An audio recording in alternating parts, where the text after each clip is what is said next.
what does it do to kids when we have outbursts like that?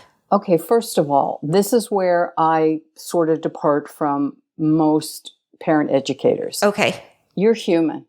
And if you lose it, it's not okay, and it is okay. What you've done is you've expressed that you've hit my boundary. You've expressed that I modeled for you that I failed because I yelled. Where did you fail? And now. Aye, aye. I'm the captain now. Coming to you from the K2 Studios in San Diego, California. This sounds great. You sound amazing. I always sound amazing. It's the world famous Everybody's hitting off like BFFs. Kris and Kristine Show. Hey, what's happening, everybody? How are you doing today? Thank you so much for listening, and I am Kris. And I'm Kristine. Welcome to episode 139 of the Kris and Kristine Show. I actually love that. That was great. Did you like that new intro? I did. I did that on the fly. Good job on you, babe. Well, thank you so much. I'm in like a little sing-songy mood, so I might come up with a ditty or three. Hey, go right ahead, babe. I'm good with that. Well, thank you. How many times are you going to call me babe this episode? It makes me feel like Babe the Pig. I would. Do you remember that I don't movie? even put those two together, really. Do you remember that movie? I do. It's the one that like talked and all the other animals talked too, like Charlotte's Web, right? Kind of, yes, but modern, thoroughly modern Babe. And didn't didn't the pig like do tricks or something, like jump around he, flipped around and stuff like that. Yeah. And then also, did he go Just kinda like me. Did he walk up to the sheep and say, "Hey, sheep, can you help me out here and like corral? I'm gonna just be nice about it. Like, hey, pretty please, come on now. Hey, that sheep's actually talking to us. He's so nice to us. Okay, sheep, you're okay with me. Why are you talking like Mickey Mouse? Is that how sheep talk? No, that was bad. Oh, there you go. See, got you going, babe. Well, if you haven't guessed, you are hearing kidless Kris and Kristine this evening. I don't say kidless, I mean like kid-free household, because we are podcasting very late on a Monday night, and that doesn't normally happen. We normally are like podcasting on Sunday, but I don't know. Got a little different energy today because it's kid-free zone. And Kristine happened to be out of town for the whole entire last week. When did you come back? Not the whole week. I mean, Wednesday, Thursday, Friday, Saturday, Sunday. I got home last night. Yes, that's almost like a whole week, right? Almost. It was like 5 days. Question. Yeah? Did you miss me? Honey, babe. Okay. Honey, babe. Honey, babe. That's a new version of babe. Next is going to be sugar babe. Sugar babe. Hey, I cannot live without you. I cannot function without you. And you can't live with me. So what are you talking about? I live with you all the time. I was teasing you yesterday because you were like, I miss you so much, so much. And I think I texted this to you. I was like, okay, you tell me how bossy I am when I'm home and how I can drive you nuts, but I never irritate you, is what you said. But yet when I'm gone, you miss me so much. Make up your mind. Miss me or don't miss me. There is no in between. You know what's funny is that when I just miss you so much. It's like Yoda. He says, "What do or do not? There is no try. Miss or miss not. There is no in between." So would you tell everybody in the world, where did you go last week, and why did you take off on me, babe? Well, it goes back to about the year 2007. Just joking. Oh yeah, just joking. I think I wasn't doing that year. Okay, so I was home with I say this is my home, but I was in my hometown because my nephew's getting married and we were throwing a bridal shower. Well, no, my sister was throwing a bridal shower. I was just helping out. She did an amazing job. Her and the bride's mother, they threw this whole shower, but I was able to help out. Anyways, I went up early because I can. Yeah? Mm-hmm. Okay. Because I work remotely 4 days a week. And what's that even like? I know. The good life. Definitely.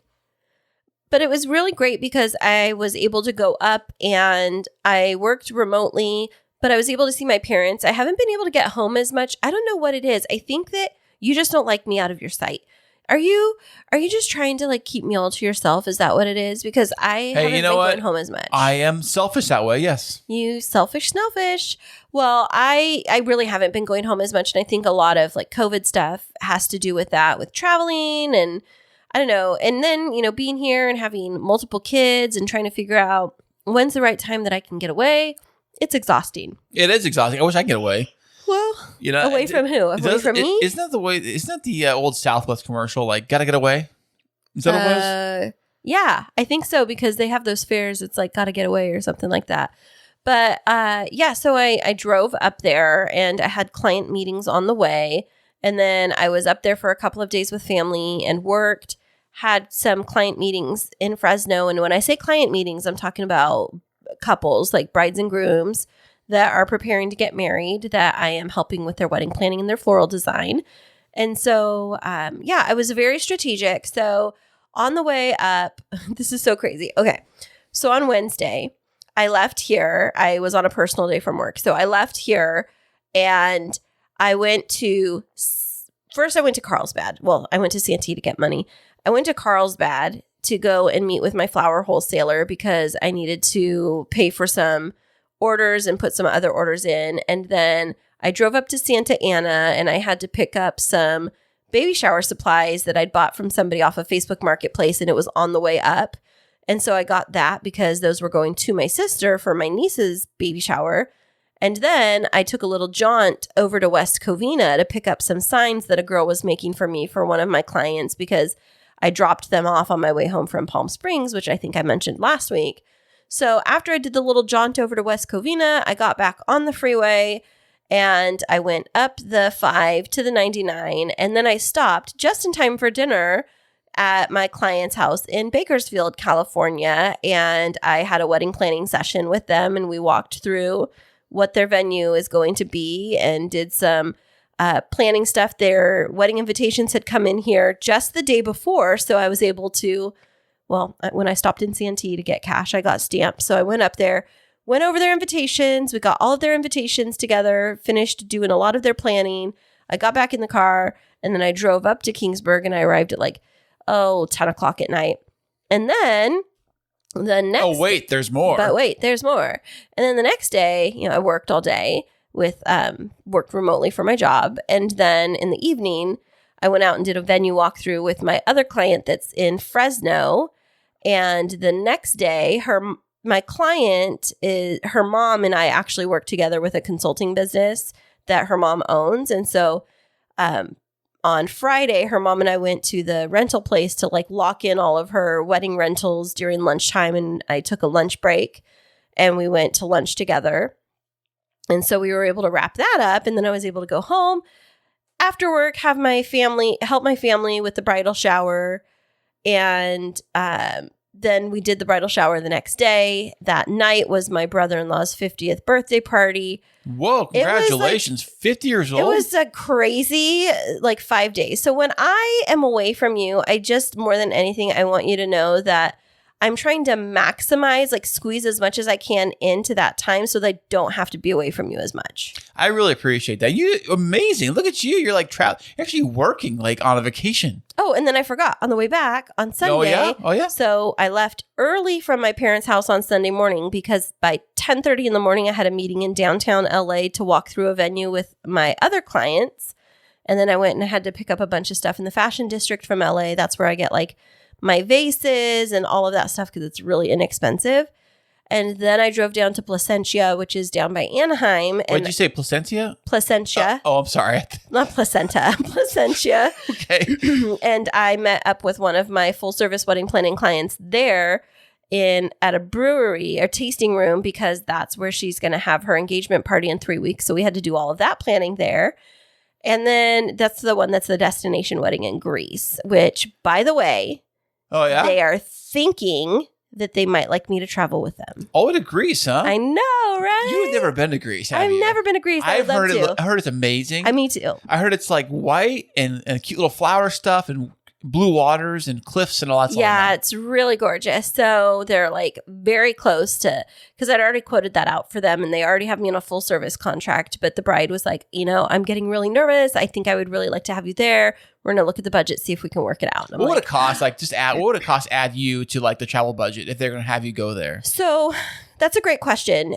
Typically somebody would charge a whole lot, but for me, I want to go before and stay a little bit after. And so what I quoted. Wait, no, you're there for the business. You're not there for a vacation. Yes, I am. I'm going to wrap it into a little trip. Okay. Of course you are, but. What I'd said to them is cost of flight and 3 nights hotel, which they already have a negotiated rate. So just for flight and the 3 nights of hotel, it's like $1,500, which isn't bad. If you think about it, flying out a wedding planner from the US to help you manage everything. But I would go like 3 or 4 days ahead of time so that I can make sure that everything's in order at the venue and then stay a few days after, maybe travel to some of the other islands. But anyway, so I met with that client and then finally made my way home from there. So overall, if you think about it, I ran 2 wedding errands and then I had 1, 2, 3, 4, 5 client meetings over the course of that couple of days. Whew, I'm tired. And then today I had 3 more. Look at you. You're knocking it out of the park, babe. I'm here to help you, I mean, I do appreciate that. I am the wedding helper boy You for a are. reason. You are the wedding helper boy. And I was just counting up because one of my friends was asking me how the business was going. And we're like less than 2 weeks away from starting the busiest wedding season, the busiest part of wedding season. You would think that like June and like April will be busy wedding season. No, but like September, October, November is like San Diego wedding summer. Why? Between August 21st and December 3rd, Kristine Smith Designs has 18 weddings. No way. 18 weddings plus a baby shower. And any more than pop up, you never know. Yeah, an engagement party plus a bridal shower plus another event. So really, we have 21 events from August 14th. We have an event on Sunday, August 14th, all the way until December 3rd. It is a lot. If you think about it, it's like 14 or 15 weeks and 21 events. Listen. If you need me to retire early for my job to help you out, You'll take one for the team. I'll take one for the team. No. See, I can't handle that. And here's why. Because like tonight's a perfect example. Yeah. I'm getting ready to log on for a client meeting on Zoom. And I was like, hey, I really need it quiet. And you're like, oh, what? So I can't play music? And then I was like, can I just have some like quiet? Because I would really like to take this client meeting. And you grab your phone and you sit in the chair next to me. Yeah. I'm like, I need to be not distracted. And then you did keep yourself busy for the most part and pretty quiet while I was in my meeting.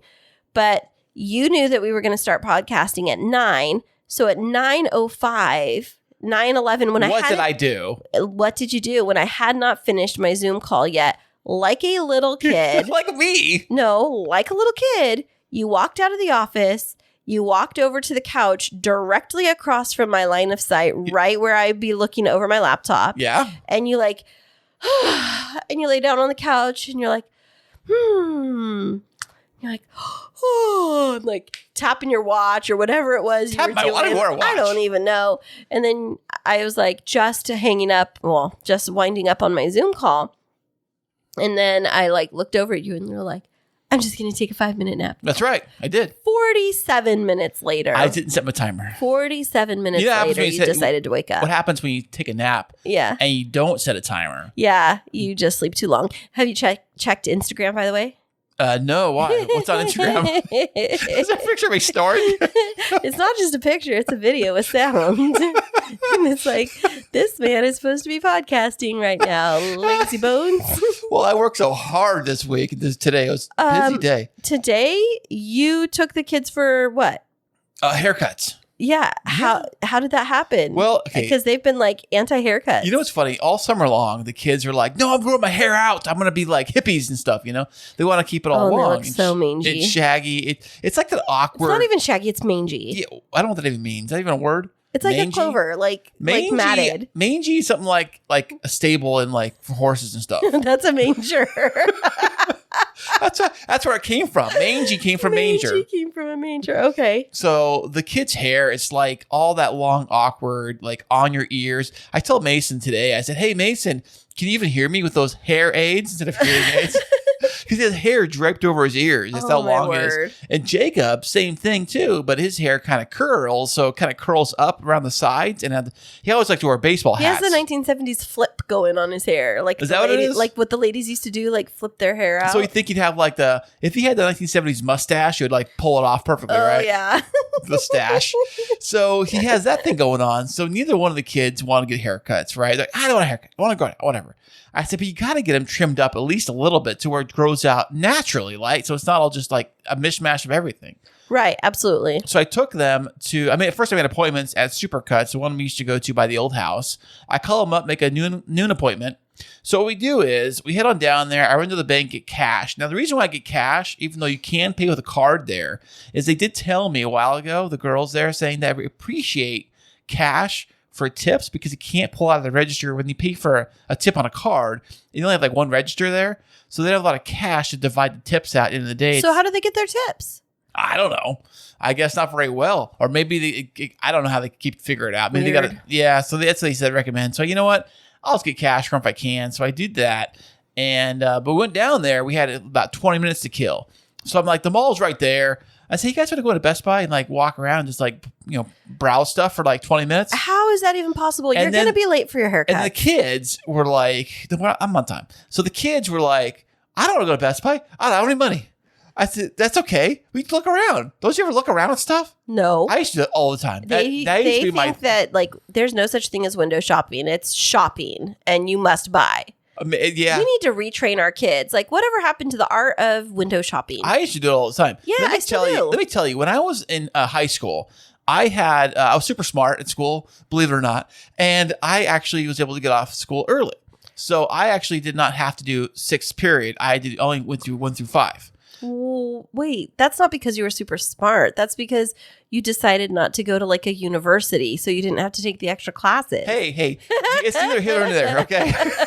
That's not the point. Yeah. All right. So I actually got off, but I had practice afterwards, after school, which happened after school regularly ended. So here I have like an hour or whatever classes to kill. So what I used to do is go to the mall or go to places like that and just, walk around and do window shopping and, that kind of stuff, So basically your hobby was to loiter. Yeah, pretty much. I remember some stores had they still have that. Like, you go to Best Buy, they'll have like video game consoles you can play with. Mm-hmm. Trust me, I would hit those things up for like an hour because I had to kill some time for an hour, It's way before cell phones and all that stuff. And before you had your own vehicle? No, I had my own vehicle. That's the point. I drove. See, I lived so far from the school, I couldn't go home. By the time I drove home to the house in Alpine. Oh, because you had practices and stuff like that. Yeah, I'd have like 5 minutes to turn around and come back, waste the gas. Got it. All that stuff. All right. So anyways, I took the kids to Best Buy. I walked around, looked at new computers. The kids were perusing the video game section, and then as we were walking out. Of course they were. We saw a Xbox. One Xbox, I don't know. It was on the counter, on the floor near like the counter section where you walk out, like a little INCAF thing. Ooh, we gotta get one of those. Ooh, don't you guys have an Xbox? Oh, but this one's better. I said, what's better about it? It's the Xbox S. Which one do you guys have? Wait, don't they have like the X? That's what I said. How does S come before, after? I don't even understand. Oh, this one doesn't even take like discs. It's just like it's all online, I guess. It's all like chips. But that's what the last one does. I don't know. That's why I asked him. This is so crazy. It's this one's faster. It's like this one's faster, and it only costs $17,000. Yeah, it was like $300 to be exact. Wow. But one thing I did look at when I was over there at Best Buy, because I was considering doing this, but I don't think I'm going to. I was considering maybe if I had the money and the price was right, which is not, was taking the Z over to a place like Best Buy or any kind of those car stereo shops and seeing what it costs to actually remove the the head unit I have now, stereo unit in there, and replacing it with an Apple CarPlay one. But as I say every time you say that you want to get the Apple CarPlay unit, that doesn't do diddly squat until you actually get your car wired so that you can have an ongoing conversation with somebody. Oh, you can. There's a microphone without it there. Sounding like you're like sitting in the middle of a trash compactor. Trash compactor? No, garbage disposal. That's better. Garbage disposal. It really does sound like a garbage disposal. Whatever you call it, like. Well, maybe upgrade that new. I don't know. But I was checking those head units in there. Like the one that Why is it called a head unit? Well, it's I don't know, called stereo head unit. the ones they had there, the one that had Apple CarPlay I saw was like $700 or $500. Like, we don't need to be dumping any more money into the Z. We've already dumped so much money into that car. And I rarely listen to the radio on that thing. So it's like, you know, I mean, I was kind of thinking that. It's like, it's got a good, decent radio. It does a job. It does Bluetooth or whatever. But our Apple CarPlay, if you have Apple CarPlay, any of your modern, almost new cars have it. Yeah. It's a game changer. And ever since I saw you had it in the old Camaro back in the day, I was like, what is this magical like screen on the front of your car? It looks like your phone and it's bright. And it's got so you fell in love with my what did you call it? My head unit? Yes. You fell in love with my head unit before you fell in love with me. Wow. Well, no, about the same time. Well, how did the haircut situation go? Like, did they finally first of all, did they fight you once you were trying to get them in there? Did they like try to run away? Yeah. No, did they seriously? No, well, I got them in. They were like kind of like, okay, let's go. You know, come on. Like, they weren't, you know, really. They weren't fighting you like Jacob was so mouthy to you before you left here? I don't like a haircut. Yeah, he was saying a little bit of that stuff, but they weren't really excited. So we get there. We had an appointment. They were busy. Monday, I don't know why. They're both busy. I saw some kids in there. So I'm thinking because school's getting ready to start. Right. Yeah. And there were some other adults in there too, but I think that was part of it, that I was getting real busy. And I think Monday, middle of the day, you'd think it was still bad, but I guess it was. So we get in there. We had a 12 o'clock appointment. We had to wait. There was 2 people ahead of us still. Once they went, and then Mason went first. And then Mason's like, I want you to cut off one little strand. That's it. One little hair. Is that what he was saying? This is the hair. I give you permission to cut. Did he seriously say that? Oh, yeah. It's like, this is the hair. I give you permission to cut. That's it. This is one. Like, what are you talking about? What in the world? So I told them to kind of keep it, you know, fairly long-ish still, but kind of trim it up. I said, get off his ears and the basic back. And the back section, he didn't use the clippers at all, by the way. It was all scissors. So he kind of very carefully trimmed the back. So basically, they still look like shaggy little puppies. A little bit, they do. And it's funny, I noticed when they were cutting Mason's hair, you know how like all the hair will fall to the floor, you can see all the pile. If you have like a long hair, they're shaving your head off, a big pile on the floor. And with it was funny, I told Jacob, I said, when I walked back to the seat where Jacob is, I said, Jacob, watch this. I told the guy to shave Mason's head. And Jacob's like, oh, really? You did? Yeah, watch. And but he didn't, because I thought the guy was going to get the clippers out. Yeah. Because when you get the clippers out, I was like, look, Jacob, he's getting the clippers out. And Jacob's eyes would have been like saucers. Yeah. You know, like, what? But no. So I noticed the pile for Mason was much bigger when they did Jacob's hair. When Jacob did his hair, they trimmed a little bit off. And the guy asked me, hey, are you good with this? You want to go more? I asked Jacob, what do you think? Because he's looking in the mirror. Oh, I'm fine. It looks good. That's fine. It's fine. Did they do his sideburns? Jacob's, they did. Yeah. Okay. How did they do them? Did they like clip them off, or did they scissors? Everything was scissors. They did. The guy didn't pull clippers out for anything. It was all scissors. Because his sideburns were like so bushy. Yeah, I don't understand what it was going on. It was all over the place. When we wore a hat, it like, you know, it was like Kristine the Clown, like popped out, you know, like the side of his head, like hair pushing out from the side, you know, all curly and natty and everything. Didn't know which direction you wanted to go. These kids, I mean, you know, I know that you're dealing with that. Thank you so much, because they have been driving me crazy with that hair. But I will say, I had a fantastic weekend with Ezekiel. He was with me. So he decided he wanted to come down early. I was supposed to have him like Friday night until Sunday, but he hasn't been with my parents as much. And so I got him on Thursday night. Yeah, Thursday night. And then he's still with my parents as of tonight, which is Monday night. He wanted to spend more time with them. And that's good. Yeah, he's been a real good boy. And, you know, we've just been trying to figure out like how to help support him as he's getting ready to go into senior year. And I know that there's always, you know, challenging dynamics when we're down here and he's one of many kids, and being used to being an only child. Like, I want to make sure that I still preserve time to be able to spend with him and let him know that our time is important. And, you know, it can be a lot of changes as we're blending our family, huh? Absolutely. You know, and having kids and being around kids can drive you nuts. Trust me. I know. My goodness. You know. But I'm sure that we can drive them nuts too, because we're still trying to figure all of this out. And I know that, you know, as much as I try to be a really good parent, I don't always show up as the best version of myself. And I know that, you know, sometimes we have friction and things like that. And that's why I'm so excited for the interview that we are having on today's episode. We will give you a little disclaimer. It's a super vulnerable interview. We did it when we were going through some friction in the house. And it's just I think it's a really transparent and vulnerable peek into what life is like as you're learning how to blend families and learning how to co-parent effectively. And so we waited just a little bit for the perfect timing to share this interview with you. And we're really excited for today's guest. And we really hope that you learn something about us and about yourselves and maybe how to better support the families in your life that are blending together. Right, Kris? Absolutely. We will have her on the show right after this. Are you in the middle of wedding planning and feeling overwhelmed? There's no need to fret, my friend. Kristine Smith Designs is here to rescue you. Offering wedding planning, coordination, and wedding floral design services, let us help relieve your stress and make your wedding day dreams a reality. Visit us at KristineSmithDesigns.com. That's KRISTINE SmithDesigns.com and request a free consultation. You'll be so glad you did. And welcome back, everybody. Today, we have a guest that I'm just very excited to chat with. I think that she's going to be very relevant to us in our own home, as well as to all of our listeners out there. I'd like to welcome the founder of Proactive Parenting, Sharon Silver.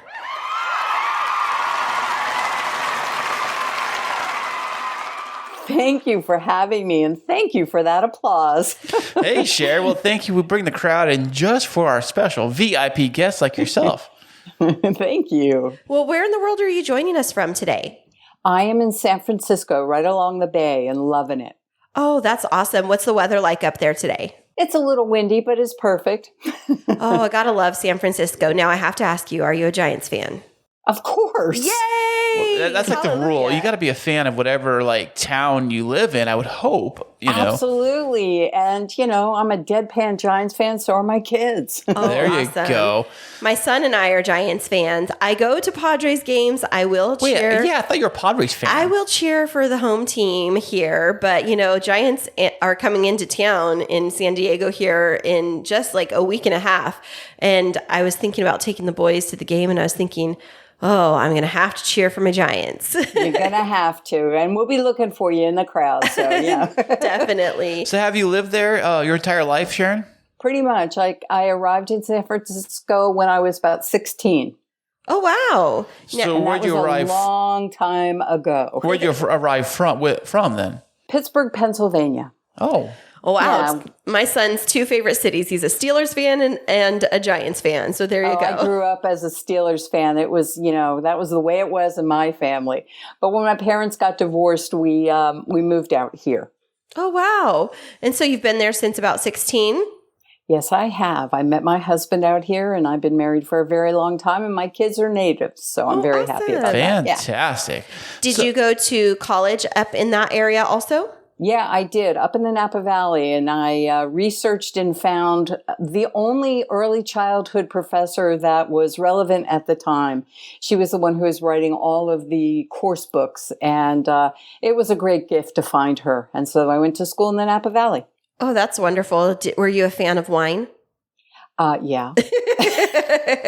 Hello. Okay, big question, red or white? Well, it used to be red, and now it's white.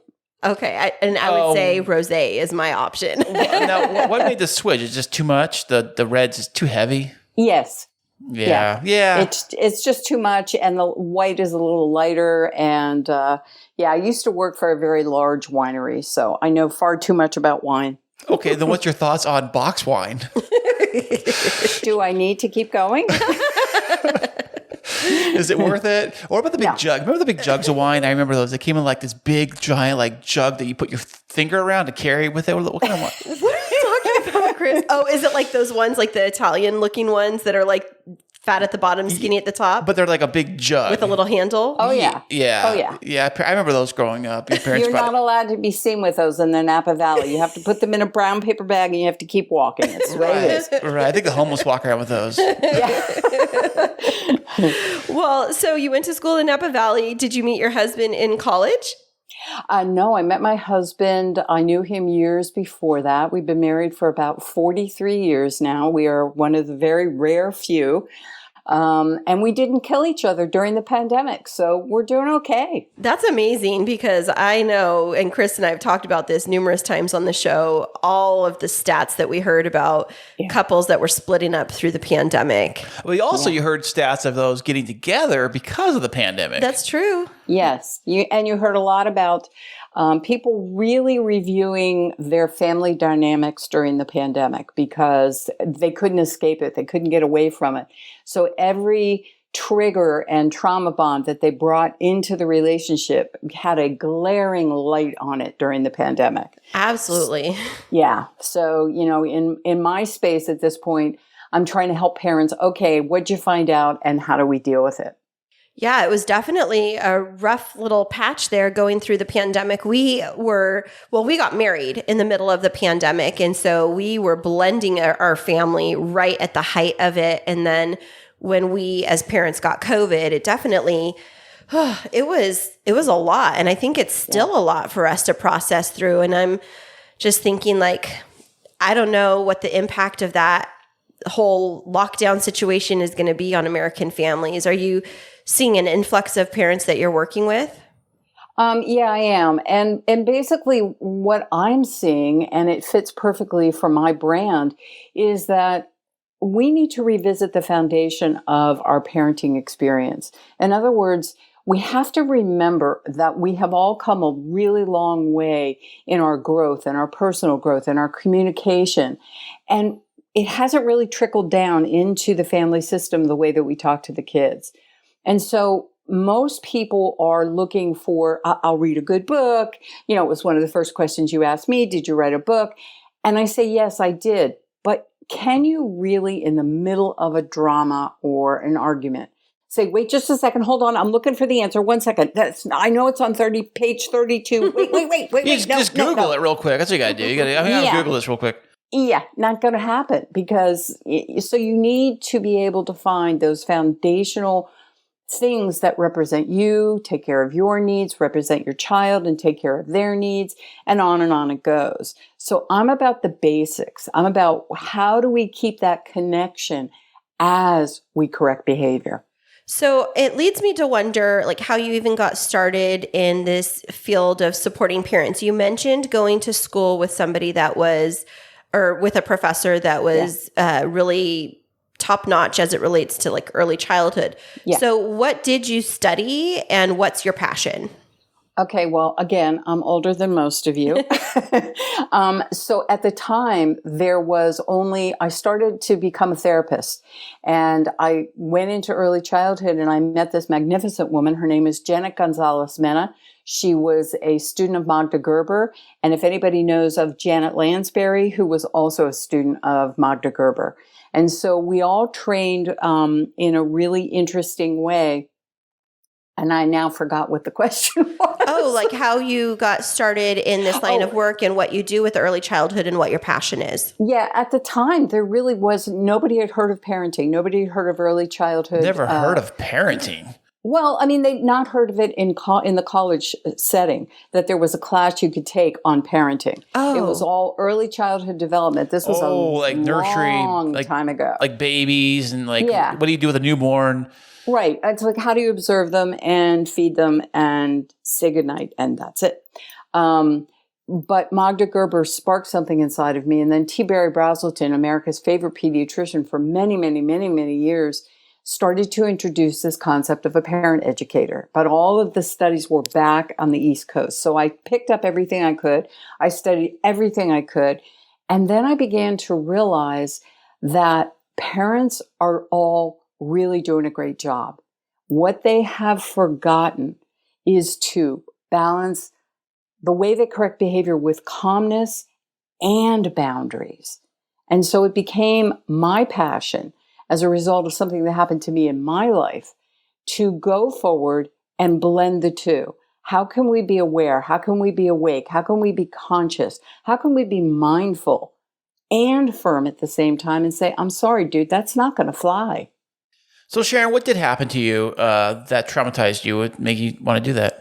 Well, my family system, God bless them, they were loving people, but they had no resources and no skills. And so what happened was that my mom ended up passing what I've named passing the pain down the chain.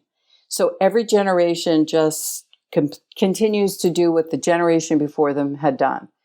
And it got to a place where my mom, we all went to see my son in his first Christmas performance, and he was about 3 years old. Mm-hmm. And an incident happened. She made a statement in front of all of my friends. We walked outside. I confronted her. At that time, I was not responding. I wasn't my fabulous self that I am now. And she smacked me across the face. Like as an adult, you were an adult, yes, and your mother slapped you in front of everybody. In front of my community, in front of my son's teachers, in front of all my friends, in front of my husband, in front of my children. She just lost it, and she smacked me. And as a result, I began to realize the buck stops here. I do not know what that means, but the buck will stop here. I will never do this to my children. I will never be so out of control that I cannot at least grab a sacred pause, which is a breath, and say, I'm triggered. I'm going in the other room. I'll be back. You have a seat. So if what you heard in my voice is a firmness, there's nothing wrong with that. Your child fully knows when they've done something. And for you to say, you know what, I'm not going to scream at you, but I am angry. So I'll be back in 2 minutes. Please sit here and do not move till I get back. But what if they do move? What do you do? What are you supposed to do in that situation? In that situation, you're going to address the I moved after everything is finished. So after you have your conversation, after you come back and say, well, on top of everything else, I see that you chose not to listen to me. So we have to do something about that as well. So you had this defining moment with your mom, and that definitely must have been and still is, I'm sure, painful in some way, shape, or form. But from that point, did you all of a sudden say, okay, I'm going to now jump into being a positive parent? Or like, what was that pathway? Well, I had already begun that pathway, but it became a narrowing of who I wanted to be in the space. And what I found was everybody was talking about the lovely words that we all use, and they're great and they work, but that's our mind. And when you're dealing with children and you're triggered, you drop from your mind to your heart, to your guts, to your reaction. And so there was a disconnect and there was a separation there. And I was applying these things to my life with my children, and it would only go so far. And all of a sudden I'd get triggered again and they'd repeat the behavior again. And there was nobody that was able to tell me, why have we not gone all the way with this? And how do we go all the way with this? And that was what my passion became. So I studied everything under the sun and pulled together different methods until I was able to really focus on what is going on with reacting. And that's where we are now. And so kids can really trigger people quite quickly, I would say. Yeah. I think of all things on life, I think kids seem to really trigger people the quickest. But why is that? Because like, I don't know. Being in education, I've had to learn over the years that your kids are going to stand up to you, like in the classroom as a teacher. I'll say, for example, I was a middle school and high school teacher. I'm an administrator now. God bless you. But I remember I was a first year middle school teacher, second year middle school teacher. I was pregnant with my son at the time, and this kid was going berserk. And at that time, I just told him, you need to stop. And I need you to put your hands down, because he was like starting to get into a fight. And then he came towards me like he was going to punch me. And I said, I want you to think very carefully about what you're about to do. And he just like stopped and dropped his hands. And then, I got him to the office, and it's like very heated situations like that, having to keep your wits around you. I get in my feelings at times, but I would say that I am not always as easily triggered. But what is it for some people that triggers them so quickly when a child doesn't listen? There are several things going on in that story that you just told. The first is I want to start with the child. when we ask children, and you know this, that when we ask children to change their behavior, it's a risk for them. They have to dig deep to find that well of safety that will support them as they risk changing their behavior. And you can only do that if you have a connection between child and adult. So obviously you were a respected, safe authority in this child's life that you could actually say, think very carefully about what you're about to do. And he responded. So that's part of it. And, the reason I point that out is because I want parents to remember, you have to fill that well with safety. You have to connect so that the child can make those withdrawals throughout life. When it comes to the parent, why did the parent react? Because the parent has brought something with them from their childhood that lives under the covers of the unconscious. And that's what rose up when the child provoked them. So that red flag moment has two separate sides to it. I call it the 50-50 rule. And the 50-50 rule is, what did I bring to the party and what did the child bring to the party?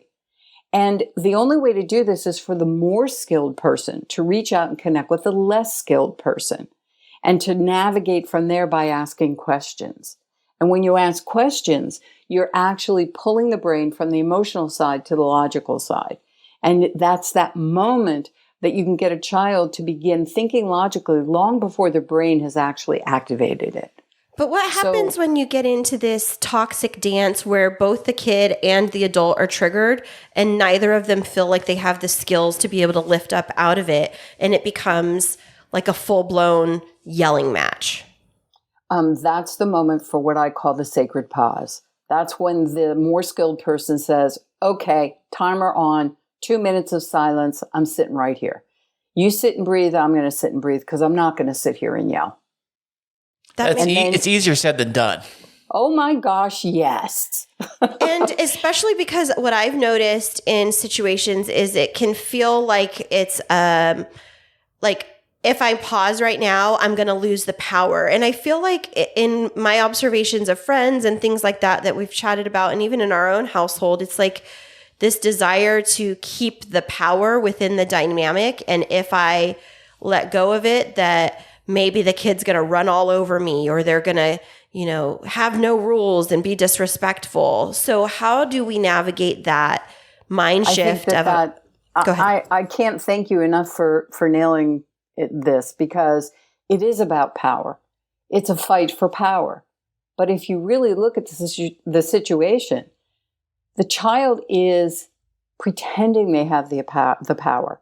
The child is using every resource they have, probably modeled after the adult and the way that that interaction went, in order to navigate this. But the adult has different skills and more resources and can absolutely say, we're going to sit here until we are both calm enough to say words to each other that will not harm or hurt.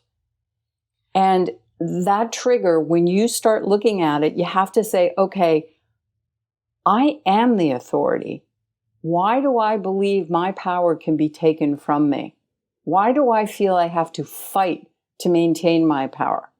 And the biggest question is, what is true, authentic power? And true, authentic power is very quiet, very calm, and very firm. Let me give you a perfect example. Yeah. Thank you. We're both looking at each other across the table, and we're like, okay, I think I need you to repeat that last statement. It sounds like a Marvel superhero you're describing. I know. Somebody asked me what my superpower was, and I went, invisibility. No, I'm only kidding. So the idea here is that what you really want, let me give you an example. Most of the time when parents get triggered, it has something to do with the attitude years, the argument years, the attitude. And most parents will say, don't you dare talk to me that way. Don't you dare go down that line. I heard that. Who do you think you're talking to? That's pretty standard. And then there's a consequence. It's very punitive and it's controlling. It's like, you will not. But what if the parent took that sacred pause, which sends a message to the child, uh-oh, she's gathering her power, and simply says, try again. Now, notice how I said it. I separated the words. I put a downbeat in the middle, and I was very firm and very clear. And what that does is it completely stops the child in 2.3 seconds and causes them to look inward immediately and reframe what they've said and say it in a more respectful manner. And now you're not triggered. But I like that phrase. I really like that because I am guilty 100%, 7 times a day of saying, check your tone. And then the response back from the 12-year-old is, what tone? I don't have a tone. I'm not speaking in any tone. And I'm like, yes, you are. No, I'm not. And then it's that power struggle. And there you go. So I like that. Try again. And what if you had a conversation as a family, especially being with a blended family, where you say, we're all going to go around and say what listening looks like to us. What does listening look like to us? What does respect look like to us? So you have a baseline. Remember I talked about that foundation, that baseline?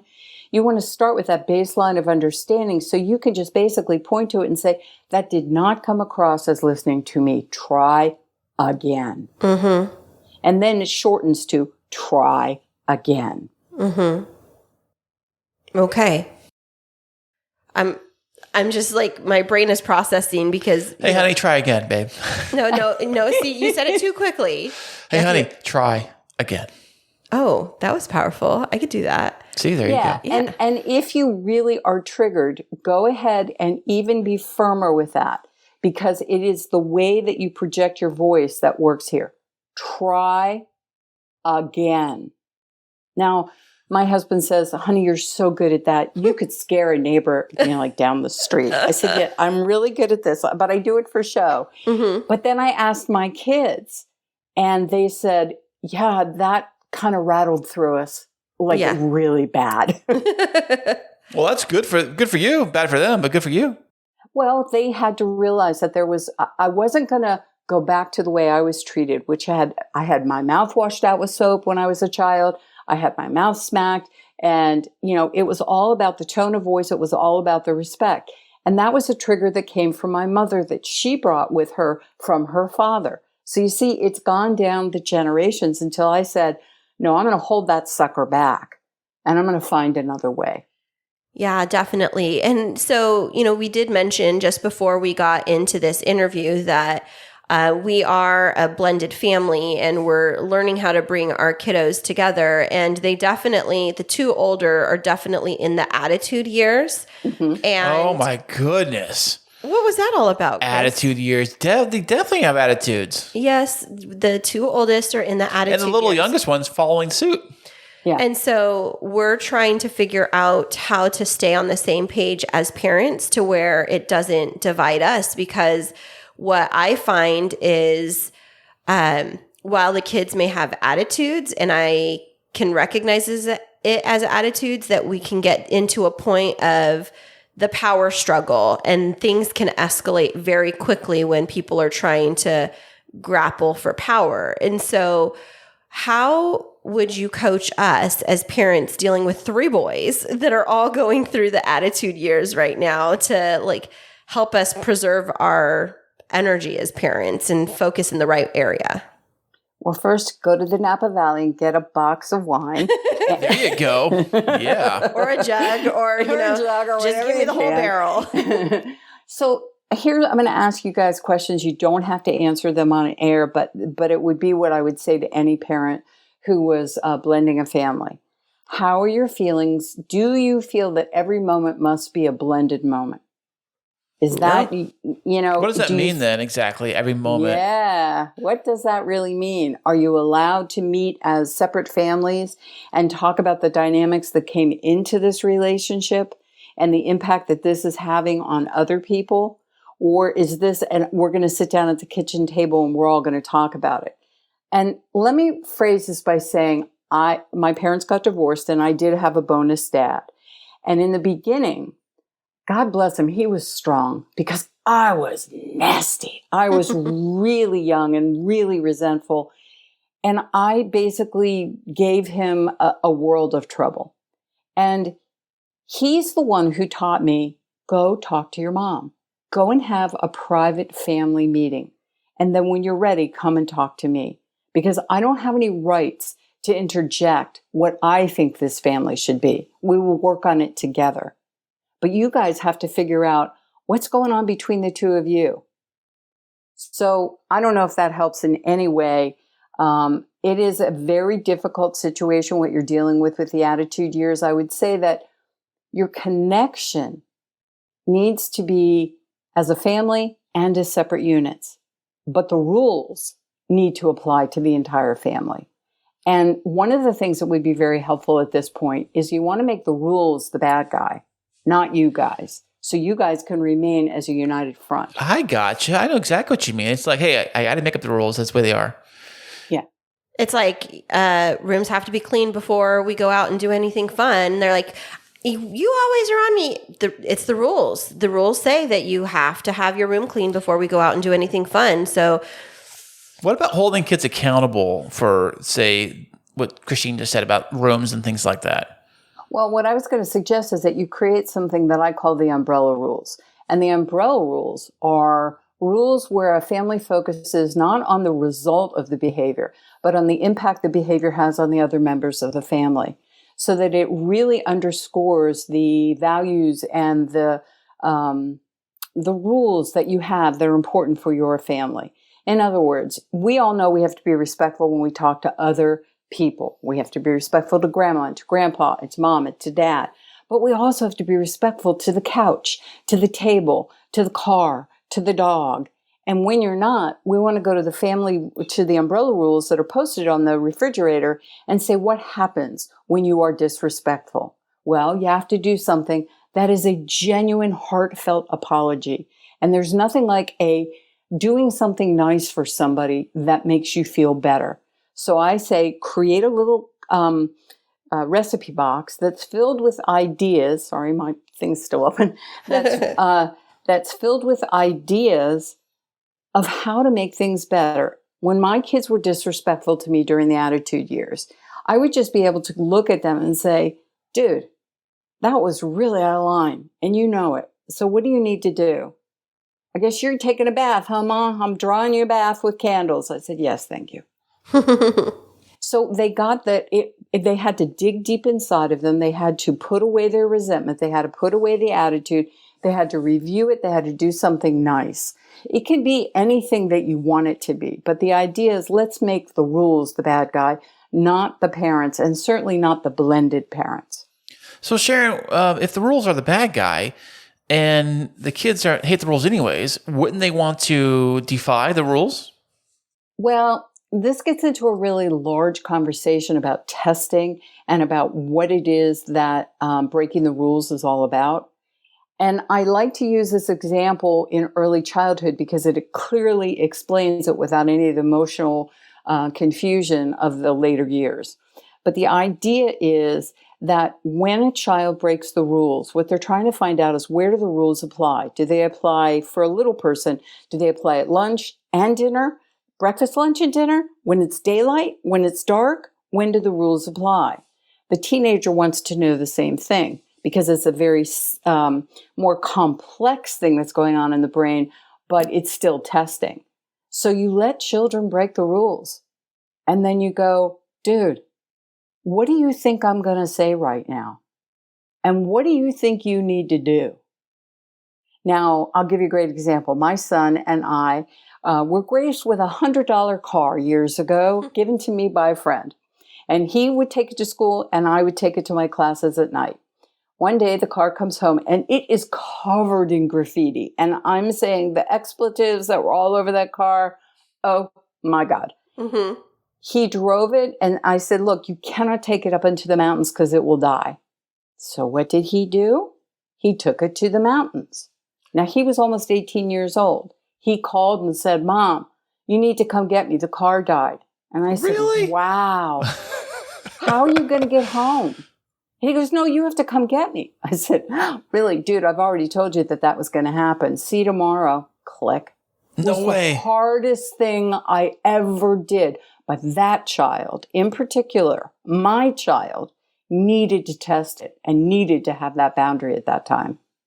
So is it like figuring out what hill you're going to die on when it comes to parenting? Because like maybe I'm just trying to like process this out loud because, my child is, our oldest is 17 and a half. And then we have the 12-year-old, a 12 and a half year old, and a 10-year-old. And where I'm at in my stage of parenting right now is choosing my battles. Like there's some things that they're not worth fighting. Like it's not going to do any of us good. And it doesn't mean that the child is getting away with it, but I'd rather preserve the energy for something that's worth actually committing to. And so there's times when there's a messy bedroom and I let it go for a day or two and then we work on it together. But there's the other stuff, like the speaking disrespectfully to the other parent that gets addressed immediately. Does that send mixed messages to kids? Does it have to be like hard on them the whole time? No, because there are different levels and layers to the importance of things. So what you're doing is you're showing him social interaction and the way that we deal with other human beings. And basically at 17 and a half, you want to start doing what I call, you want to release the child to themselves bit by bit so that they can learn. So every way that you can keep your hands off and go, that is a drag, and then walk out of the room. If so the room kind of is let messy, them fail a little bit then, like you were saying with yours. Please let them fail. Because Okay. life is not going to chase them. Life is not going to give them a hall pass. Life is going to say, I like the example of you're not going to show up at work on your first day out of high school and your boss is going to say, do you mind doing this? Would it be okay if you do this? Pretty please. Yeah, I mean, and if you don't get it done, well, I'll come help you with it. No, Right. That is not how it's going to go. So are we really doing we're doing our kids a disservice by not showing them how life works before they leave the safety of our home. Right. And that's what I mean by releasing your kids to themselves bit by bit. I would agree with that. One of the things that we have been working on in the house is with the kids, it's when they're getting ready to go back to their other parents' house, because we do, for all three of them, we have different schedules. So it's okay, your rooms have to be clean before you leave to go back. Or when you come back, we're not going to have anything fun planned that first day because you're going to have to get your rooms in order. And speaking of that room, we make sure that we don't touch them when they're gone. So when they come back, if they're the way it's exactly the way that they left it. And So- so if the housekeeper is coming in between, the rule is because she vacuums and stuff, their room's not going to get vacuumed, and their floor's not going to be mopped. and their laundry's not done. Because that's part of their responsibility, and we're trying to work on that. And same thing with the oldest is if your room isn't cleaned up and you forget to pack up everything because it's time to fly home to your dad's house, that's on you because the car is still leaving for the airport at the same time. And so we're trying really hard, but I think where Kris and I, and this is just us being very transparent in our parenting, you were talking about it a little bit ago, is about how we define respect. And I think that language of respect is different for both of us. So Kris, how do you feel most respected at home with our kids? What do you mean by that? Like, what is it that they do that makes you feel like they respect you or feel disrespected? Let's flip it around. Thank you. That makes more sense now. I think for me, it's when they use my stuff, like stuff that it belongs to me or belongs to the house, and they don't ask first. If they were to ask me, hey, Kris, can we use this? I would say, well, let me see what it is first. Oh, that's not to be used by you right now. Please do not. Or I say, sure, go right ahead. But the fact they do not ask and then they make a mess or break said item, or they leave it all out and then go on to another item without putting away the first item, that makes me very mad. I feel very disrespected when that happens. But what are those things that qualify as things they should ask permission about? And I'm asking this because it helps me. Like, do they have to ask to use a spoon or a baseball bat? I'm just saying, like, what was the thing they got into? I don't remember exactly what it was, but they got into something in the backyard. They got, the barbecue or the grill, or maybe even the stuff that's mine or something, stuff that they probably should need to ask first before they use it. I mean, it's basic common stuff, But it's not common sense to kids. That's, I think, why I'm trying to ask, is because lately, and we're just being transparent, Sharon, is there's been a lot of friction around the kids playing with things that we all thought were their toys and things that they could get into, but then it triggers Kris and he feels disrespected, and it becomes... I think this disrespect for me really comes into like if you're going to get into something and get an entire play set in the backyard and scatter toys all over the backyard, at least put them back, because I'm not going to be spending my precious time, because I have very little time, spend it all day cleaning up after them. That's what frustrates me the most. I feel like my time has any value to them at all. So how do you handle this when it happens? That would be that's the information I need. So they set toys up in the back of the yard. They don't clean it up, and you find in the middle of all that, they've taken some of your tools. So you've had a double hit of disrespect. Yes. How would you handle it? I would get very angry, and I go out there in a storm. When you say you get very angry, he screams, slams doors, and cusses at the kids. Okay, so the first thing you want to do is look at how was this handled when you were a child? And how did you feel when it was handled that way? Did you hear what your parent was trying to say to you? Can your kids hear you when you're screaming at them? Or do you think they can hear you if you walk out and say, freeze? I see a mess I am not cleaning up, and I see things that belong to me. What am I going to say right now? And what do you need to do? Please do it, and then come see me, and we'll finish talking. And walk in. Then you talk about the disrespect. When you take my things, I feel very disrespected. So from now on, there's a sign that goes up over my tool bench that says, have you asked permission yet? And that will be the rule. And if you make a mess, you will clean the mess, because the other rule that works for everyone in this family is we all make the mess, we all clean the mess. Yeah, I don't think they really understand that last one. Yeah. But then when the reaction comes, so like part of the parenting is parenting and teaching them of what the expectations are and reinforcing it. When we get into our feelings and our emotions, what does it do to kids when we have outbursts like that? Okay, first of all, this is where I sort of depart from most parent educators. Okay. You're human.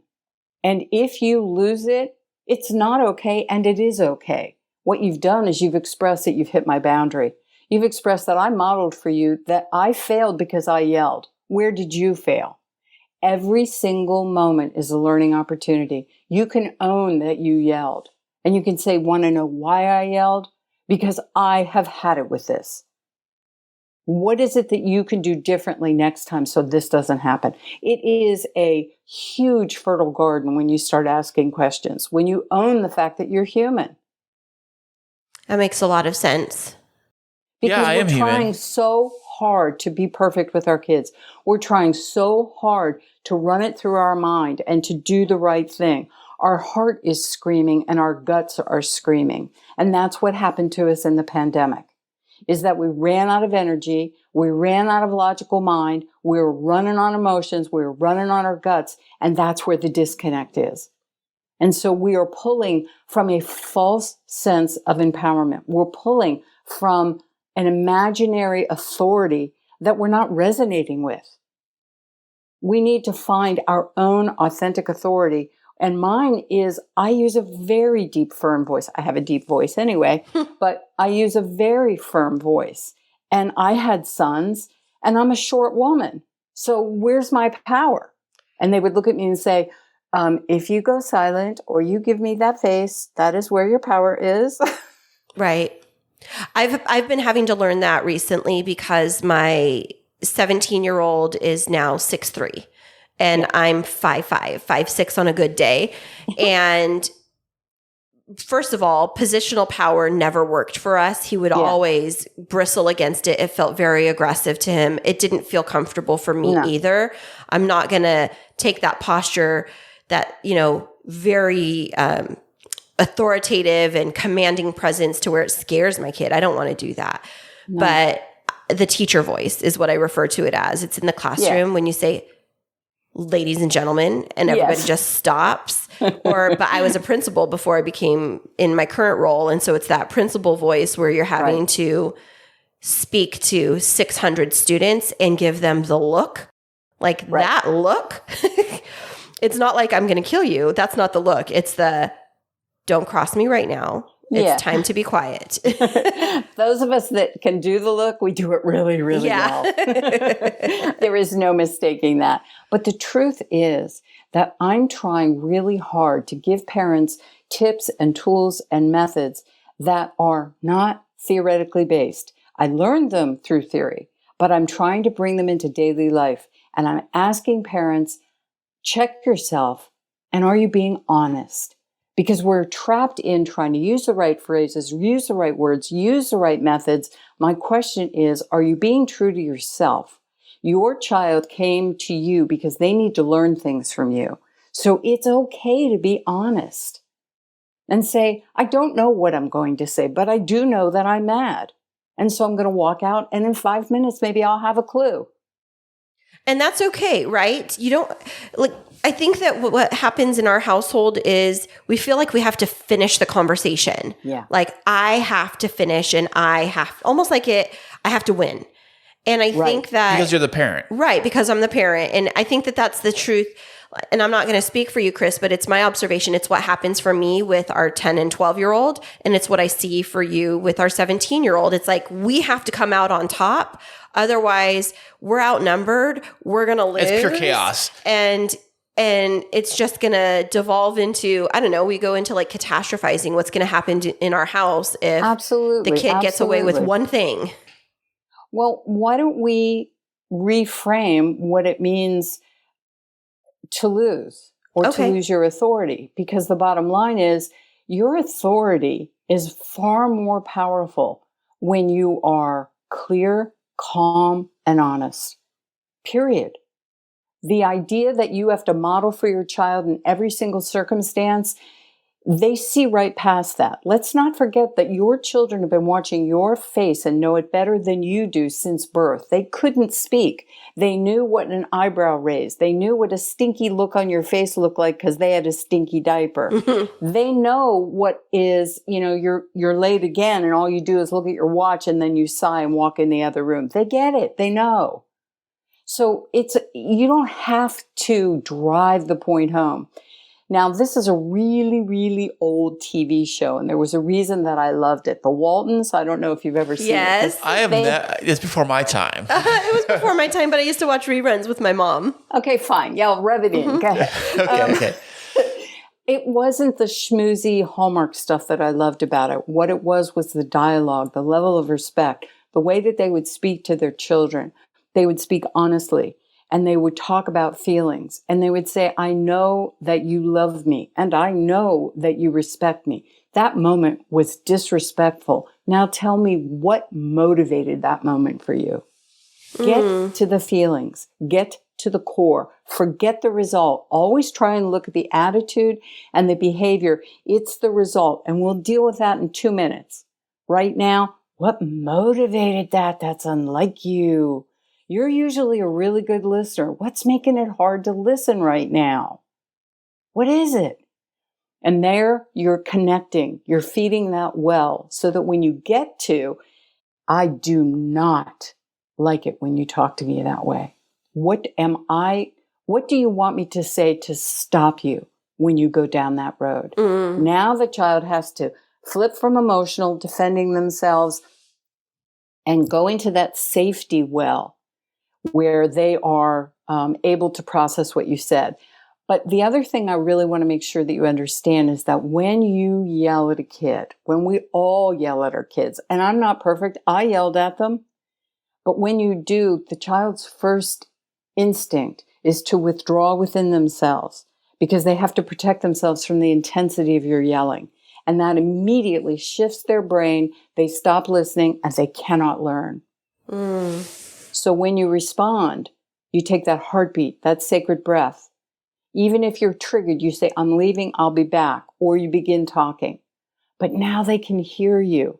And now they're uncomfortable because you're really calm. So it doesn't mean that the behavior will stop, because testing will probably come and follow that. But if you're prepared for that trajectory and you know it's on the way, you're good and you're not going to lose it. So I'm just thinking about this. So that speaks to the emotional outbursts. What about, like, I'm going to slam doors or things to kind of get my message through? Does it follow that same thing? Because you're saying, like, speak with a calm voice. And is it just like, I'm going to walk away and I'm not going to mutter things under my breath or try to get the last word in, and I'm just going to step away from the situation? Or, I'm just trying to make sense of it all. Women can pretty much maybe do that. And men, I would love to see a punching bag or someplace where you go, where you get to discharge all of that. Because I want to honor the fact that that's really how you feel. You're really triggered. You really want to slam something. You're really angry. And, I won't do it publicly, but I would encourage you to look at how were you treated as a child and what were your rules and how was it handled with you? And is this a remodeling of that? And maybe in a different way. Because I find that parents will do one of two things. They will either replicate exactly what was done to them, or they will go to the opposite end of the spectrum. Interesting. Yeah. So it's unique to everybody. But when it comes to these triggers, give yourself a safe space. I mean, my safe space was, I'm going in and I'm going to sit here and turn on some music or meditate or do something. And if my children know my door is closed and they hear that music, they won't come in. And that's good, yeah. If dad has to go in, and my husband would go out and do yard work. And now he's really pissed. Because he doesn't like to do yard work. I do the yard work. I think for me, it was washing the cars. I should do that a lot. Mm-hmm. That was my thing. Yeah. I mean, you want to go ahead and find something that really works for you, but it also becomes a signal. Don't go near him. He's mad. Look, he's washing the car. That is just as authentic and honest as anything else. And this idea that we can run away from our reactions are our red flag to the growth we need to achieve. Let me say that again. Yeah. Our red flags are our way of seeing the growth we need to achieve. If I am triggered, why am I not looking at that for me? Why am I saying it's the kid that's 100% at fault? It's 50-50. Say that again, because that was really powerful. And I think we need to hear it again. And I think our listeners need to hear it again. I'm terrible at being able to repeat it. No, that's fine. About the looking at ourselves, right? Yeah, I wonder why we're not looking at ourselves. I want to know, why are we not looking at what's motivating our triggers? And why are we not just basically doing whatever we can to be honest about it and recognize that trigger is the red flag that is leading us to the growth we have to achieve. That's powerful. I think that's a really important point. I think that reflecting on, like, taking the time to reflect on our reaction to situations definitely would help us as parents. And the reality is, nobody taught me how to be a parent. It's like trial and error. And I feel like, the fact that, so Ezekiel is my only biological child. I have 3 children now, but he's been my guinea pig. And it's almost unfair for them, like, trying it out in the first time. And so for Kris, I have so much empathy, because here he inherited a preteen and now a teenager. We've been married now almost 2 years, and his oldest is 12. And so inheriting a 15-year-old in the middle of the attitude years, that's quite a shock to the system to now have to pivot your parenting when it hasn't really evolved up to that level. I'm not speaking ill of you, Kris. Well, also too, like, what has worked for one kid may not work for the other kid, and also what their definition of the umbrella rules are different coming from when you blend the families, because it's a different, it's like what I say is we do this and that. The other kid's like, well, I don't do that. I've never done that before. And then different rules at different houses too, in one house, they're allowed to keep a messy bedroom. And then in the other kid's house, the other parent cleans everything for them. And they're just expected to, pull their blankets up a little bit, but everything is spotless for them when they come home. And, So we're battling that. Like messes are allowed in one place and you don't have to do any cleaning in the other. And then when they all come back here, it's just can be really challenging to navigate. And then that puts stress on the way that Kris and I interact together. And so I would just say like this parenting stuff is hard freaking work. It is. 2 quick things. One, go ahead and have a family meeting and all agree to the rules for the umbrella rules and sign a contract. Oh, really? Sign a contract? Absolutely. Do we do it in blood? Old enough that they get to help create the rules, which will definitely increase listening and cooperation. But have them sign it so that the rules that we all agreed to become the bad guy. Right. And now, do we put punishments involved with the rules next to the rules? Yeah, what you want to do is, and it's a consequence. It's a corrective moment instead of a punitive consequence. And what I mean by that is they have to clean up the mess they made. They have to do something nice for somebody. These are all things that, depending on what your love language is, or whatever, however you guys deal with it, you can come up with on your own. You've been doing it for years, so you're really good with that. The other thing I would say is that when you have kids that are challenging and say, well, I don't have to do that at his house. I don't have to do that at her house. Hear that a lot, yeah. Yeah, say, that's nice. Thanks for sharing. Duly noted, thank you. Yeah. It's like, I'm not challenging you on that. Thanks for sharing. That's good information. Yeah, I'm so happy for you. There. Yeah, I'm so happy for you that you don't have to do that at the other house. Now, speaking of ours. Don't even do that, because then if it were my kids, I go, you're happy for me? Well, how come you won't let me be happy here and not let me do it? And I'm just like, have my head explode. So I cut it short so there's no argument. And the bottom line is, thanks for sharing. Your room's right over there. I love that. Keep it cool and keep it calm is what you're saying. Yeah, that's what we're trying to do. And feed the foundation. Really and truly, I am, I can do theory with the best of them, but that's not going to help you in daily life. I speak plain, I speak honest. I'm asking everyone to be authentic. And so I'm giving that to people as well. That is amazing.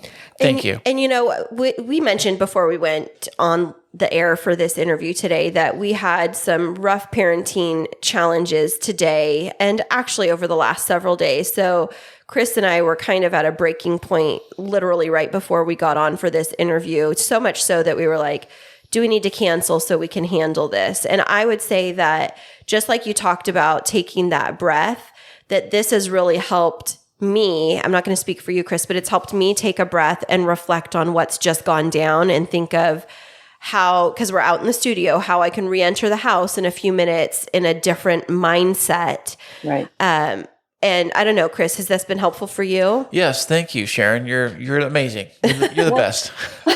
My pleasure. And I have a gift that I have for everybody, because the other thing that I find that parents do is they offer choices to kids, which are great, and they prepare them for the years to come. But the choices that they give empower kids, and that's great, and we're supposed to do that. But usually one of the choices is not one that a parent wants to make. And inside their head, after they said you can do A or you can do B, in their head they're going, don't choose B. I can't believe I said that. Don't. Yep. Okay. What you want to do is create choices so that it doesn't matter if the child chooses A or B, but they both support your rules and boundaries. Ooh, clean your room or take out the trash. Your choice. Right. It's your choice. Do it now or do it in 5 minutes. Your choice. But the idea is it's going to get done, sweetie. So I reframed 30 choices as my free gift to everyone from coming to proactiveparenting.net. It's a free opt-in. And the idea is that you can offer a choice that will work for you. So you don't have to get into the argument. You don't have to deal with the attitude. And they are based in early childhood, those choices. So you see clearly what to do. But you guys are brilliant. You can easily extrapolate it and age it up. It's very easy. I love that. And so I know that we've chatted a lot about our own dynamics, but can you tell us a little bit about what proactive parenting is and the resources that our listeners can find there? And if they've clued into what you're saying and they find it very beneficial, which I know it is, let us know how we can stay in contact with you. Well, you can find me on Facebook. That's my primary place where I hang out, and I use and I do a lot of tips and methods and tricks there. and that is Proactive Parenting Tips on Facebook. But come on over to proactiveparenting.net. We have a new seminar that's going to launch later this week. That is, I'm fumbling with the name because I've just changed it, of course. 4 secrets to get kids to listen, act respectfully, and do what you want, what you ask, so you can stop yelling and arguing. So the idea here is proactive parenting is all about the fundamental dynamics that are what I call the basics. How you remain connected as you correct behavior. How you remain connected so you don't have to really be triggered by the attitude years, plus a bunch more. And then do you offer coaching for parents if they were wanting to partner with you? Because I'm even thinking, Kris, like this has been so helpful. Maybe we need to sign up for some parenting classes together, or at least I do. I know I can always grow. Well, we're still fumbling around with the online class thing. And so right now there are seminars on there, and we are probably going to launch a class-like thing. But yes, I do coaching. It's one of my biggest things where parents feel really safe, where they can talk to me and do just basically what we did today, which is start unwinding it, taking it apart step by step. You bring me what you're facing and we'll start taking it apart. Works well. I feel like this is a lifeline for so many families, especially coming out of the pandemic. Like I'm literally sitting here almost on the verge of tears because it was a really rough situation earlier. And I feel like as a parent, none of us want to fail our kids and none of us want to fail our spouse. And in a blended family dynamic, it's so much more complex because you're bringing these 2 micro families together and all of the different rules and boundaries and parenting styles and things like that. And it's tough. It is really tough. And we know we love each other and we love our children and we want to be successful, but sometimes it just feels like all the odds are stacked against us. And so thank you for giving us some tools today. I don't know, Kris, did you have anything you wanted to say? That's about all I got, Sharon. We're both sitting here on the verge of tears because honestly, it feels, I am going to get emotional. Yeah. My husband always asks me when I'm done, he said, who'd you make cry today? And I'm like, thanks, babe. No, but it's like a pressure valve. It's not in a bad way. It's like, I feel validated and I feel seen and I feel like my husband and I can walk out of this room and feel like we're not enemies. And I think that that's super powerful. Yeah, and you need to be on the same page. At first, you want to create same page parenting for the 2 of you.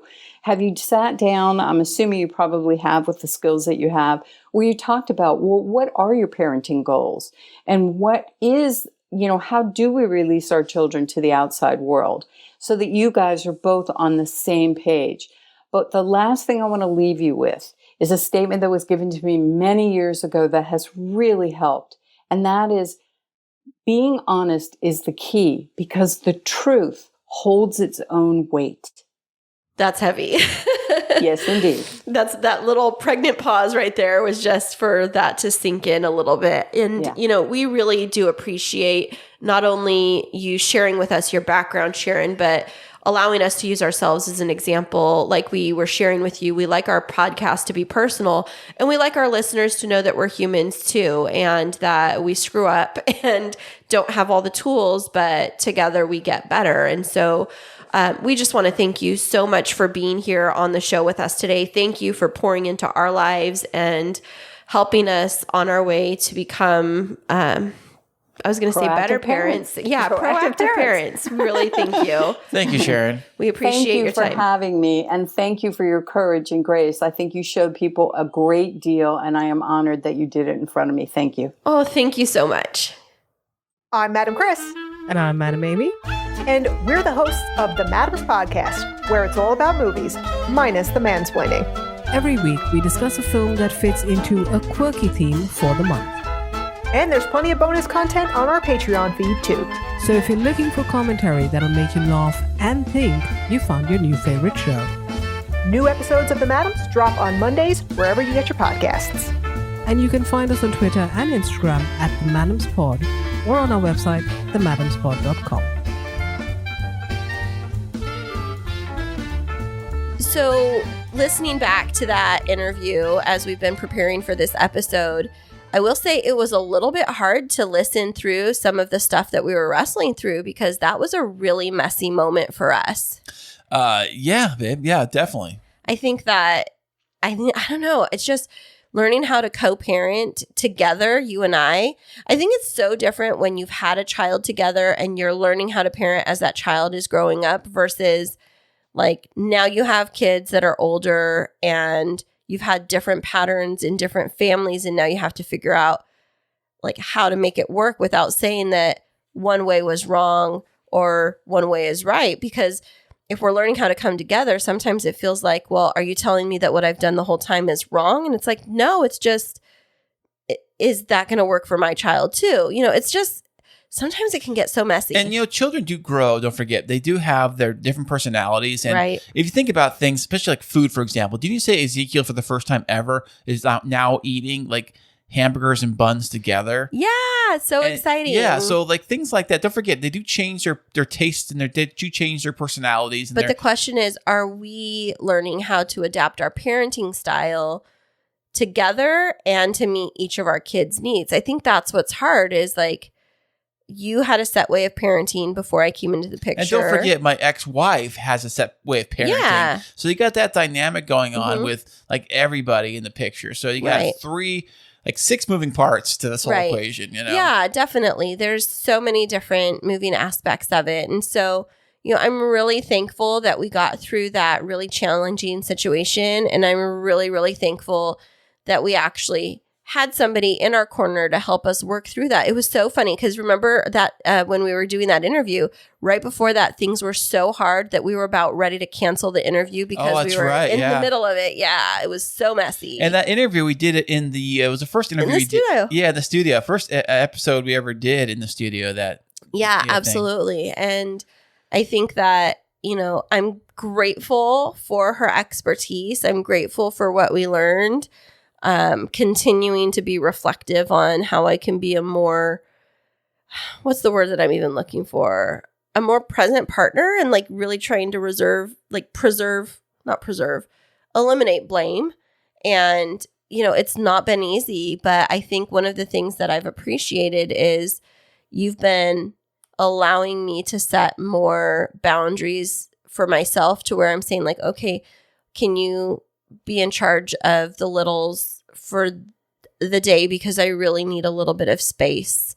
And I've really appreciated that. And like when I went up to Kingsburg, I know you always have a little freak out moment while I'm gone. It has to be something. But for the most, has to be something. Yeah, but for the most part, like on Saturday, I'd said to you, hey, I have the bridal shower. I'm going to be really occupied with my family. It's not that I don't want to talk with you. I just really need to be present for them. And I appreciated so much that you gave me that time and you just waited for me to call you because, you know, it made me miss you so much. Yeah? Yeah. It gave me an opportunity to miss you. And then coming home to the kids and, you know, I know you had a little bit of friction with them on Sunday when I was on my way home, but you handled it and you did such a good job handling that public outburst by one of the children. Yeah, I tell you. Don't even go into it. Who does like barbecue? Come on now. Okay. We don't want to put a kid on blast. That's okay. I will. Come on now. No. But, you know, in all seriousness, we went into this relationship knowing what the statistics are of second marriages. And I'm so grateful that even though things get really hard and messy, that we stick it out together. Even if we're not seeing eye to eye, we figure it out. Oh, I appreciate that, babe. And I feel exactly the same way too. Do you feel like if you're looking, because we're almost, can you believe it's like almost 2 years of marriage? What? Yeah. I know. If you were to look back and like thinking of marrying me, would you do it all over again? 1,000,000,000%. Oh, thank you. You know, that's the thing is, even though things can get hard and parenting can be really tough, I love our family. And I do too. I love our boys. They are hilarious. And I just don't like, I'll probably cry when I say this, but I always dreamt of having a house full of boys. I didn't know it'd be as loud as it would be. Yeah, I never wanted girls growing up.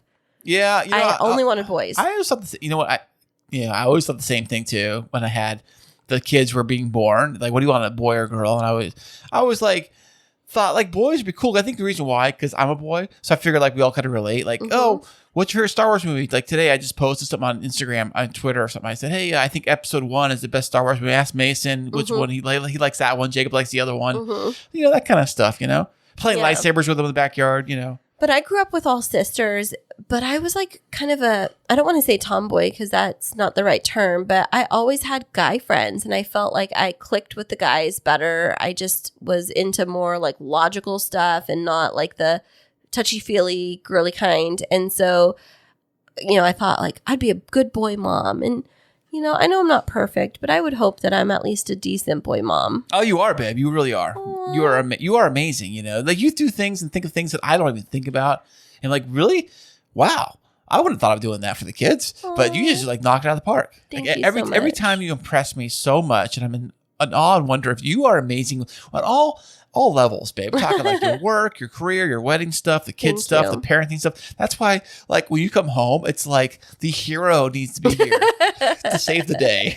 I'm like the guy. I'm like the Robin. You're like the Batman. Well, thank you, but I think that we're equals. We both shine. That is true. Both have our opportunities to shine, and for our boys, they just love you, and I appreciate you so much. And so, thanks for being on this co-parenting blended marriage journey with me. And we hope that if you've been listening along, whether you've gone through a divorce and remarriage, or whether you're in the midst of that, or you have somebody that's affected by it, or maybe you never even thought of what the struggles were for blended families. Maybe you've learned something today, and we just hope that you have a little bit more empathy for others, a little bit more grace for yourself, and that we could all just, you know, understand that we're doing the absolute best we can. Right, Kris? That is right, baby doll. Absolutely. And so we have another fantastic episode coming for you next week. But in the meantime, we would love for you to catch up on some of our past episodes. And where can people find us? Well, you can go to the all-new, redesigned Kris and Kristine Show website. That is krisandkristineshow.com. Absolutely. And you know what? Kris has been setting up our Patreon to get some exclusive content going for our subscribers. So head on over to our link on the bottom of our website to our Patreon. Subscribe for just, what is it? A measly little $5 a month? Yeah, I totally redesigned it now. I scrapped all of the tier system. So now it's just one flat, cheap little price and you get everything. So it's like everything for the small price. So I've been putting on there exclusive content on the Patreon page right now. I believe it's a $5 pledge. It's all you have to pay. Yeah, $5 a month. You get access to like interviews, K2 Radio exclusive musical sessions. You get right now our trip to Lake Arrowhead. If you remember that trip to Lake Arrowhead. The trip to Lake Arrowhead. Yes, the video is for Patreons only. It's available on Patreon. Okay, awesome. Thank you so much, Kris. And, you know, like Kris was saying, some of our interviews are going to be on there. So if you're a person that loves the interview, and you want to listen to it over again, but you don't have to have the banter, you know, that we're so famous for, you're going to be able to get just some of those raw interviews on there for you to listen to and download, as well as some other custom curated content that's coming. So we'd encourage you to head on over to Patreon, subscribe $5 a month, help fund the fun over here at the K2 Studios, and we'll be back with you next week.